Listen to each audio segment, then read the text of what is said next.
Big ബോസിൻ്റെ ഈ ഒരു സീസൺ എന്ന് പറയുന്നത് കോംബോകളുടെ സീസണാണെന്ന് പറഞ്ഞാൽ നിങ്ങൾ ആരും തന്നെ എന്നോട് എതിർത്ത് പറയില്ലെന്നാണ് ഞാൻ വിശ്വസിക്കുന്നത്. ഋഷി, അൻസിമ, ജാൻമണി, ജിൻഡോ, ശ്രീതു, അർജുൻ, ജാസ്മിൻ, ഗബ്രി അങ്ങനെ 4 തരത്തിലുള്ള വ്യത്യസ്ത തരത്തിലുള്ള കോംബോകളായിരുന്നു നമ്മൾ ഈ ഒരു സീസണിൽ കാണാൻ സാധിച്ചത്. ഇതിൽ 2 പ്രണയ കോംബോ ഉണ്ടായിരുന്നു, അർജുനും ശ്രീതു, അതുപോലെ തന്നെ ജാസ്മിൻ, ഗബ്രി.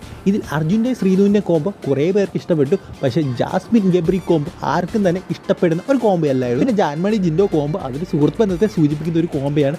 അതുപോലെ തന്നെ ഫൈനലി നമ്മുടെ അൻസിബ ഋഷി കോംബോ, ആ ഒരു കോംബോ എന്ന് പറയുന്നത് ഒരു സഹോദര ബന്ധത്തെ സൂചിപ്പിക്കുന്ന കോംബോയാണെന്നാണ് അവർ തുടർച്ചയായിട്ട് അതിനകത്ത് കാണിച്ചുകൊണ്ടിരുന്നത്. എന്തായാലും കഴിഞ്ഞ ദിവസം നമ്മുടെ അൻസിബയുടെ ബർത്ത്ഡേ ആയിരുന്നു. ആ ഒരു ബർത്ത്ഡേക്ക് പങ്കെടുക്കാൻ നമ്മുടെ ഋഷിയും പോയിരുന്നു. എന്തായാലും നമ്മുടെ ഋഷി വെറുതെ കൈ മടക്കിയൊന്നുമല്ല പോയത്. അദ്ദേഹത്തിൻ്റെ കയ്യിൽ ഒരു ചെറിയ ഗിഫ്റ്റും ഉണ്ടായിരുന്നു. ആ ഒരു ഗിഫ്റ്റ് എന്ന് പറയുന്നത് ഒരു കുങ്കുമ കളർ സാരി ആയിരുന്നു. എന്തായാലും ആ ഒരു സാരി വളരെയധികം ഇഷ്ടപ്പെട്ടെന്നാണ് അൻസിബ പറയുന്നത്. അതുപോലെ തന്നെ ഋഷി പറഞ്ഞൊരു കാര്യമുണ്ട്, അതായത് അൻസിബയ്ക്ക് സാരി കൊടുത്താൽ അത് നല്ല രീതിയിൽ ചേരും, അതുകൊണ്ടാണ് താൻ സാരി ഗിഫ്റ്റായി കൊടുത്തതെന്ന്. എന്തായാലും പുറത്തിറങ്ങിയിട്ട് ഈ ഒരു ഫ്രണ്ട്ഷിപ്പ് അവർക്ക് പലർക്കും കാത്തു സൂക്ഷിക്കാൻ സാധിക്കുന്നല്ലോ, അത് തന്നെ ഒരു വലിയ കാര്യമാണ്.